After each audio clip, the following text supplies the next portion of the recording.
Hey, what's up YouTube? This is FGC Sticksmith, and today I'm going to be taking a look at the Mayflash F700. And this one's really interesting to me because it sits in a really weird spot in the market. It lives in this awkward middle ground. It's too expensive to be considered a budget stick, but it's still cheaper than most premium options. Because of that, it ends up borrowing features from both ends of the aisle. And what makes this even more interesting is that those features change depending on which version you're looking at. The F700 comes in two models, the standard F700, which is what I have here, as well as the F700 Elite. And my opinion really changes drastically along with who I think it's for and whether it's worth actually buying at all, depending on which one we're talking about. I'm going to get this out of the way right now. At $249 CAD, I think the price of the F700 Elite puts it a little too close to more high-end options like the Hori Fighting Stick Alpha or the Quamba Obsidian 2 to really make much sense. Unless you specifically value the wider system compatibility and wireless play offered by the Mayflash above almost everything else, I honestly struggled to figure out who I would actually recommend the Elite to. Now, the base model, on the other hand, is a completely different story. It comes in at around $199 CAD, and aside from lacking the Sanwa lever and buttons found in the Elite, almost everything else is virtually identical. And because of that, it ends up being a much better value, especially for people looking for a solid base to build on and upgrade, rather than a complete out-of-the-box experience. That's exactly why I bought this one here. Now, let's talk about what you actually get for that price tag. First of all, you're getting a case with a tried and true form factor that's sized nearly perfectly for what it is.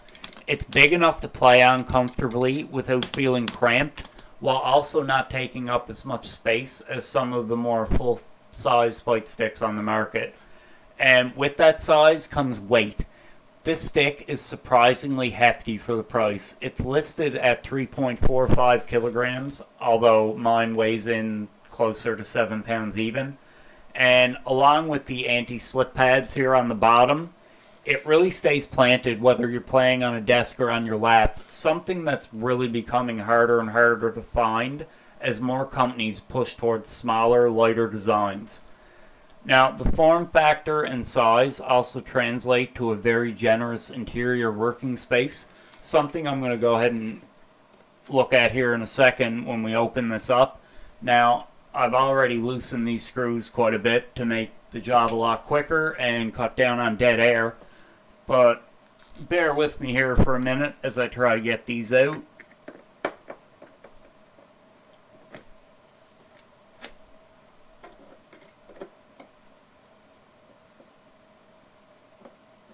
I do wish this had a clamshell design, but at the price point, that's honestly more me dreaming and being lazy than an actual expectation.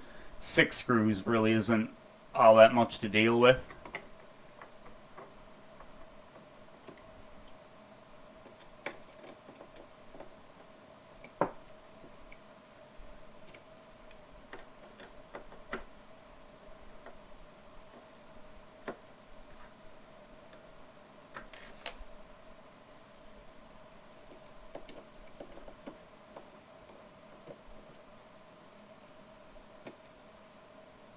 Now, a lot of the weight from this stick comes from this bottom plate here, so you're going to want to put a flathead in here and use it to pry up when you're taking that bottom off.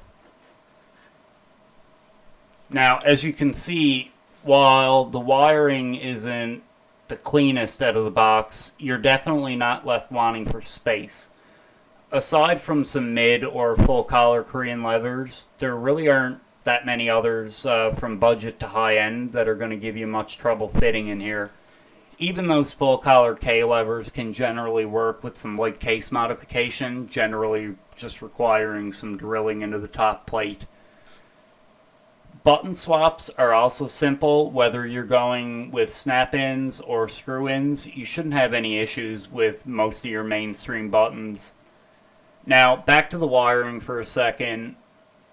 I really wish they had used a 5-pin connector on the stock lever, or at least avoided soldering the connections directly. They partially make up for this by including a spare slot on the PCB for a 5-pin harness, but just opting for that out of the box would have got rid of some unnecessary clutter or work. I don't honestly have a lot of complaints aside from that. We're going to go ahead and close this up really quick before I finish this off. I'm not going to bother putting the screws back in now. I can do that off camera. Now, the stock lever and buttons do leave a lot to be desired, but they certainly aren't the worst I've ever used. They're completely serviceable, especially if you're not planning on entering any tournament level competition.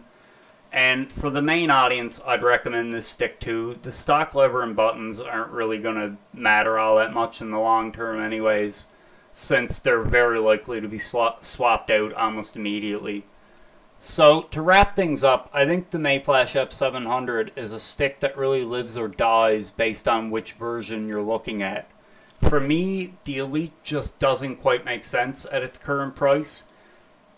Once you're that close to options like the Fighting Stick Alpha or the Obsidian 2 and similar sticks, you start giving up too much in overall build quality and refinement for features that most people really just aren't going to prioritize. The base F700, on the other hand, is where the stick really shines. At $199 CAD, you're getting a solid, well-sized case with good weight, plenty of interior room, and wide compatibility, making it a great platform for upgrades and experimentation. If you already have your own lever and buttons, or you're planning to swap them anyway, this is a genuinely good value and exactly why I picked one up for myself. I have this IST knee lever here and these Famitsu PS14KN buttons, and I'll be swapping them into this F700 in a future video, so keep an eye out for that. Now, it's not perfect, but it doesn't really need to be. What it does offer is flexibility, room to grow, and a strong foundation. And for the kind of player and modder this stick is aimed at, that matters a lot more than premium stock parts. If you're looking for a complete high-end, out-of-the-box experience, then there are better options out there. But if you want a capable, moddable base to build on, the standard F700 is an easy recommendation from me. And that's going to do it for this one. If you found this helpful, consider liking the video and subscribing for more fight stick reviews and modding content. Thanks for watching. I'll see you in the next one. FGC Sticksmith out. Can we get your thoughts on the Mayflash F700, Charlie? Do you have any thoughts? Would you like to add anything?